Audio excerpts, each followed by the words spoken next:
Assalamualaikum warahmatullahi wabarakatuh. Perkenalkan, nama saya Taufik Hidayat, NIM 06121182025005. Prodi Pendidikan Teknik Mesin, Fakultas Keguruan dan Ilmu Pendidikan, Universitas Sriwijaya. Pada kesempatan yang berbahagia ini, saya akan membuat video di mana video ini bertujuan untuk menjawab soal ujian akhir semester yang diberikan oleh salah satu dosen saya dalam mata kuliah perkembangan peserta didik. Dalam hal ini akan diampu oleh dosen kami, yaitu Bapak Elfamin Dwi Gunawan SPD PDT. Untuk itu saya membawa salah satu seorang teman saya yang bernama Bagas Sanjaya untuk membantu saya dalam pembuatan video ini. Waalaikumsalam warahmatullahi wabarakatuh. Ya. Sebelumnya, perkenalkan, saya Muhammad Sanjaya dari Fakultas Keguruan dan Ilmu Pendidikan Unsri Indralaya. Apakah boleh perkenalkan diri Bapak dulu? Baik. Untuk itu perkenalkan, nama saya Taufik Hidayat. Ya. Prodi Pendidikan Teknik Mesin, Fakultas Keguruan dan Ilmu Pendidikan, Universitas Sriwijaya. Angkatan berapa, Kak? Untuk itu saya angkatan tahun 2020. Woi, sama lah. Sama. Iya. Kan 2020 juga? Iya, benar.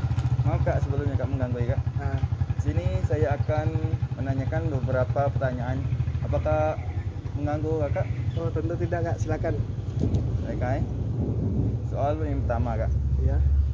Di mana setiap manusia adalah unik kan? Nah, manusia diciptakan dengan berbagai persamaan dan perbedaan masing-masing yang membedakan dengan manusia lainnya. Perumpamaan Budi adalah seorang siswa yang masuk ke SMK di kotanya tinggal.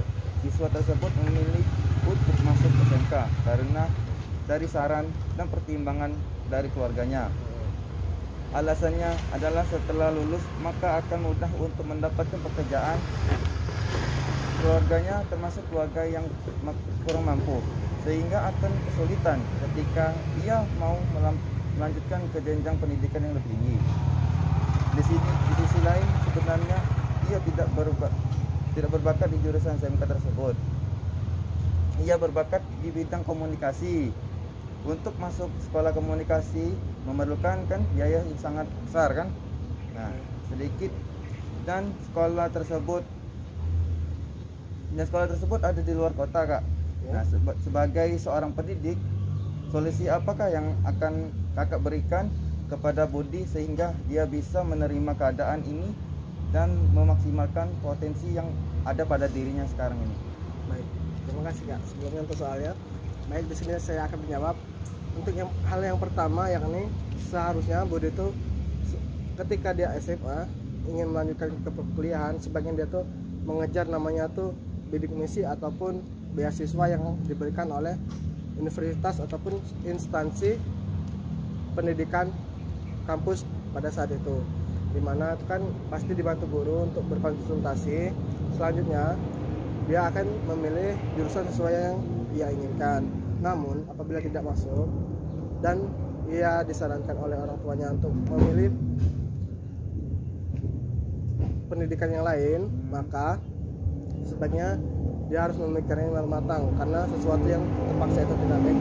Namun apabila dia merasa senang ataupun suka melakukannya, tentu itu wajib dicoba. Tidak mengapa tidak sesuai dengan kita pasti yakin kita tuh pasti sukses, namun dengan cara yang berbeda-beda. Untuk itu saya menyarankan untuk si Budi itu untuk teruslah bersemangat dalam berkarya selanjutnya, tetap terus belajar dan juga terus mengejar cita-cita yang ia inginkan. Jangan pantang menyerah. Terkadang menyerah itu bisa dibilang suatu kegagalan. Kenapa kegagalan? Saat kita menyerah, saat kita terpuruk, nah disitulah mulai pikiran kemana-mana kan, masuk ini nggak bisa, itu nggak bisa. Jadi saran saya untuk Budi itu harus tetap semangat belajar, nggak peduli di fakultas apapun, kejuruan apapun pasti bisa. Untuk pengembangan soft skill memang itu ya agak susah sih mungkin bagi dia untuk yang di manajemen komunikasi. Tapi saya yakin dia pasti bisa. Karena apa? Tidak ada sesuatu manusia itu yang tidak bisa melakukan suatu hal. Dia bisa. Namun tergantung dengan dirinya mau atau tidak. Jika dia mau, insya Allah pasti bisa. Mungkin itu saja kak. Oh, jadi intinya tuh harus berusaha kak, jangan Kak, pantang benar. menyerah, Ya benar. terus berusaha jadi gitu ya. Ya. Baik. Kita lanjut ya kak. Ya kak, siap. Soal yang kedua, seorang siswa, sebut saja perumpamaan namanya Andi. Ya. Nah, ia merupakan seorang siswa di SMK di sebuah kota besar di Pulau Sumatera. Dia merupakan seorang yang memiliki bakat di dunia teknika.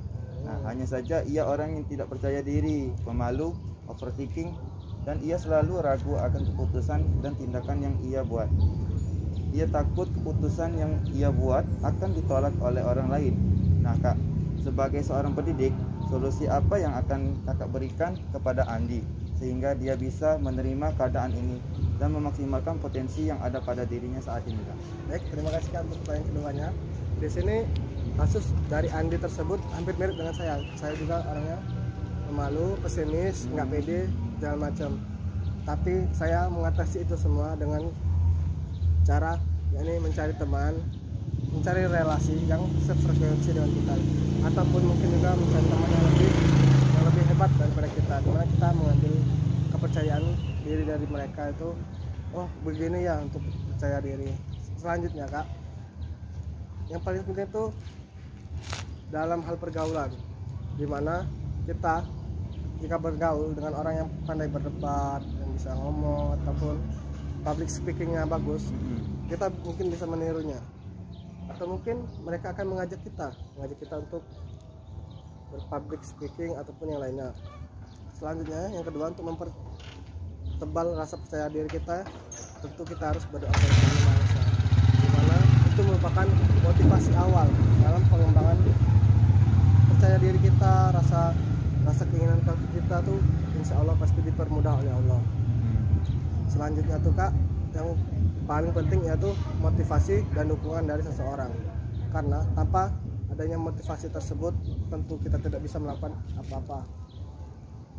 Selanjutnya tuh kak, untuk pengembangan potensi itu seperti kepercayaan diri ataupun yang lainnya, kita juga harus memaksimalkan kemungkinan yang ada.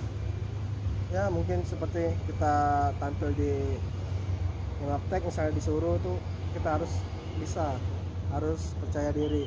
Untuk mengembangkannya yaitu tadi untuk berkonsultasi pada teman, orang tua, guru, ataupun ke halayak orang banyak.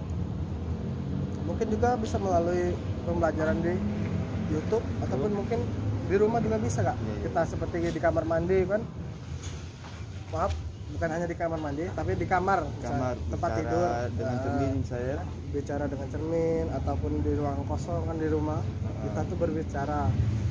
Itu sangat membantu kak kita untuk mengembangkan rasa percaya diri kita. Mungkin sekian kak. Oh, sangat membantu. Baiklah kak, kita lanjutkan ya kak. Maaf kak, ini soalnya nih sangat panjang nih kak, tapi nggak apa ya kak. Coba aja. Soal yang ketiga kak, pembelajaran tatap muka.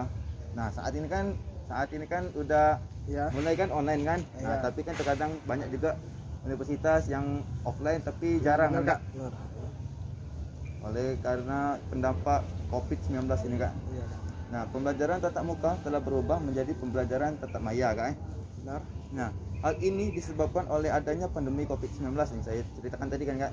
Banyak kendala yang dihadapi ketika pembelajar daring, mulai dari sinyal buruk, kuota terbatas, semangat, dan kemandirian peserta didik yang lemah kak dalam pembelajaran, sehingga pembelajaran terkesan monoton dan tidak menyenangkan. Jelaskan bagaimana kak cara kakak sebagai pendidik dapat membuat pembelajaran tetap maya, tetap menyenangkan bagi peserta didiknya kak? Ini kalau pendapat saya pribadi atau sebagai seorang pendidik, yang pertama ialah bagaimana kita sebagai seorang pendidik itu bercengkrama dengan para siswa. Selanjutnya kita membuat sebuah perubahan di dalam kelas. Contohnya kan kita biasanya melalui paparan PPT atau Word atau semacamnya. Mungkin kita bisa ganti dengan pertanyaan dengan sesi tanya jawab, misalnya tanya jawab si A misalnya menjawab itu untuk memberi pertanyaan kepada si siswa yang lain, kepada si B. Nanti bagi yang salah itu mungkin bisa dikoreksi oleh teman-teman yang lain, ataupun yang lainnya kita membuat kelas lebih menarik lagi, mungkin dengan cara kita memberikan sebuah pertanyaan yang ada di ya kehidupan kita sehari-hari. Nah, itu mungkin bisa juga untuk membantu motivasi mereka. Selanjutnya Kak, dengan praktik-praktik ataupun melalui video mungkin juga bisa diterapkan. Menarik gitu. Melalui proyeksi kan, Ya. ataupun animasi mungkin masih bisa Kak untuk ditangkap ya mirip, sehingga belajar tuh menyenangkan, sehingga Tidak bosan ya Kak ya. benar sekali, sehingga pembelajaran tuh nggak monoton gitu aja, gitu, melalui video atau mungkin pertanyaan ke pertanyaan antara siswa, Iya. atau mungkin guru mengirim pertanyaan, namun siswa tuh berkelompok, mungkin melalui contoh kan ada Zoom, ada breakout, breakout nah, Zoom. itu mungkin bisa digunakan untuk pemaparan ataupun hal yang lainnya yang lebih kreatif Kak menurut para pendidik yang ada pada saat ini. Iya. Mungkin sekian Kak untuk jalan ketiga. Nah Kak, ini ada lagi nih Kak soalnya Kak, mengenai emosi kan. Kadang-kadang emosi itu kan kadang meluap, tidak stabil gitu Kak ya. Nah, emosi remaja itu kan cenderung tidak stabil kan Kak. Ya benar. Nah, sering meluap-luap, perasaannya mudah marah, terbawa emosi, dan emosi-emosi tersebut kan membawa emosi yang negatif. Ya. Terkadang sikap itu diarahkan ke hal-hal negatif. Nah, bagaimana sih Kak tindakan Kakak sebagai pendidik untuk mengatasi hal tersebut Kak? Untuk mengatasi hal emosi merubah menjadi negatif. Iya. Di sini mungkin emosi itu nggak selalu negatif ya. Terkadang tuh rasa gembira pun itu bukan rasa emosi kita. Iya. Namun kalau seperti marah, iri, dan itu kan emosi yang negatif. Cara mengubahnya yakni kita memberikan motivasi, mungkin bisa memberikan semangat ataupun memberikan sebuah pembelajaran di mana pembelajaran di dunia nyata di mana itu bisa merubah sifat emosinya itu menjadi baik. Selanjutnya tentu kita juga harus berkonsultasi dengan orang tua si pendidik biar mengetahui bagaimana sih siswanya nih berperilaku atau mungkin cara mengatasinya itu gimana. Sopan ya Kak ya gitu. Selanjutnya tentu kita juga harus menanamkan nilai-nilai yang ataupun norma-norma yang ada di lingkungan masyarakat kita pada saat ini, seperti tata krama, sopan santun, budi pekerti, dan lainnya. Jika masih kurang, nah kita selanjutnya berkonsultasi pada psikiater ataupun yang lainnya, karena masalah emosi ini tidak bisa diselesaikan dengan cara spontan, itu kan ada proses bertahap. Jadi mungkin dengan cara ke psikiater mungkin masalah dari anak tersebut atau emosi tersebut dapat terkendali. Terus makin menegangkan nih soalnya nih Kak. Iya Kak. Tinggal 2 soal lagi Kak. Ini soal yang kelima Kak ya. Maaf Kak, sedikit banyak tanya Kak. Nggak apa-apa Kak. Hidup, nah Kak, di sini kan hidup ini kan kita menikah. Iya, Nah, benar. kita yang menjalani. Nah, tapi Tuhan yang menentukan Kak. Dan ada juga orang lain mau berkomentar Kak. Terkadang orang lain tersebut kan Kak, terkadang orang lain mudah sekali menilai sesuatu padahal baru saja sekali melihatnya dan sekali mendengarnya. Dia dengan mudahnya melakukan penilaian. Ada suatu cerita di mana ada seorang siswa yang sedang menempuh sekolahnya Kak.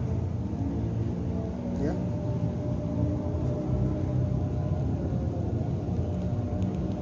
Siswa yang sedang menempuh suatu pendidikan Kak ya, di suatu kota. Orang-orang sekitarnya bilang bahwa dengan ia sekolah tersebut akan memberatkan kedua orang tuanya. Nah, sekolahnya tidak akan selesai karena kekurangan biaya serta omongan-omongan lainnya yang sebenarnya tidak enak untuk didengar Kak ya. Jika kalian berada pada posisi tersebut, apa yang akan kalian lakukan Kak? Jika posisi kalian sebagai pendidik, nasihat dan motivasi apakah yang akan kalian berikan kepada siswa tersebut Kak? Ini masalah omongan orang ya, mungkin mulut-mulut tetangga yang mungkin itu yang paling utama, yaitu kita buktikan kepada para tetangga tersebut bahwa kita ini bisa dengan cara kita kita tuh menjuarai suatu event, ataupun mungkin juga mengikuti perlombaan kak ya. mengikuti perlombaan, ataupun mungkin juga kita bisa kamlut misalnya ketika lulus. Nah, kita buktikan kepada para penghujat tuh bahwasanya kita tuh bisa, walaupun kita kekurangan biaya untuk proses pembelajaran. Di sini untuk proses pembelajaran itu nggak selalu ya mengenai tentang biaya, kita juga bisa mendapatkan beasiswa ke depannya. Jadi untuk adik-adik yang mungkin terkendala dengan biaya, mungkin bisa mencoba berbagai macam beasiswa yang disediakan oleh pihak universitas ataupun pihak swasta, dan juga mungkin ada salah satu dari menteri kita, yaitu Menteri Pendidikan dan Pemuda dan Olahraga. Nah, itu bisa dipakai untuk menunjang kita dalam proses pembelajaran. Jadi jangan menyerah. Apapun kata orang itu, yang baik kita terima, yang jahat kita buang. Kita sharing bagaimana baiknya, jadikan motivasi. Jangan selalu stuck di situ aja. Jangan. Kita tuh harus berpikir ke depan. Kita berada di keluarga yang kurang mampu. Jadi kita harus bagaimana caranya sih merubahnya. Mungkin keluarga kita miskin, tapi kita ini sebagai pembangun dari keluarga kita ini calon-calon orang kaya begitu. Jadikan motivasi, jangan terlalu stuck, terus semangat. Dan yang terakhir, selalu sharing setiap omongan yang diberikan orang pada kita. Sekian. Nah kak, ini pertanyaan terakhir ini kak. Iya, Kak. Menarik kak ini pertanyaannya kak. Iya. Terkait motivasi kak. Kata-kata motivasi apa kak yang paling mempengaruhi hidup kakak sehingga kakak menjadi lebih bersemangat dan berbahagia dalam menjalani hidup kak? Kalau ini motivasi ini saya dapatkan dari guru saya mungkin ya. Guru sekolah dasar. Beliau mengatakan, Taufik, kamu tuh nggak salah, kamu tuh bukan nggak berarti nggak bisa, kamu tuh bisa, namun kamu tuh harus lebih rajin, semangat lagi,